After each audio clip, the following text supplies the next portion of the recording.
అటు బీసీలకు 42% రిజర్వేషన్లు ఖచ్చితంగా అమలు చేయాలని సిపిఐ డిమాండ్ చేసింది. బీసీ జేసీ తలపెట్టిన బంద్కు మద్దతుగా శనివారం ఆదిలాబాద్ పట్టణంలో పార్టీ శ్రేణులతో కలిసి ర్యాలీ నిర్వహించారు. పట్టణంలోని పలు వీధుల గుండా పాదయాత్ర చేస్తూ తెరిచి ఉన్న దుకాణాలను బంద్ చేయించారు.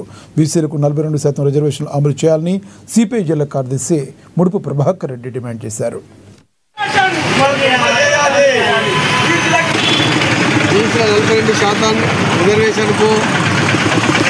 వ్యక్తం చేస్తూ తెలంగాణ రాష్ట్ర బంధువులు సంపూర్ణంగా మద్దతు పాల్గొనడం జరిగింది.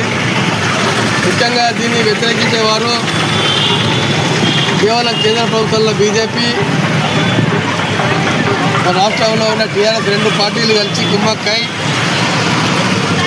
ఉన్నత వర్గ ధోరణితోటి అగ్రవర్ణ రాజ్య దుహంకారంతో బీజేపీ మార్వాడి భాటోళ్ళ రాజ్యాంగం ఇలా దేశం నేర్పుతూ ఉన్నది. కేసీఆర్ ఏమో దొరల పాలన విధంగా ఇలా రిజర్వేషన్లకు అడ్డుకుంటా ఉన్నాం. మేము ఆదిలాబాద్ సిపిఐ జిల్లా సమితి తెలియజేస్తూ ఉన్నాం.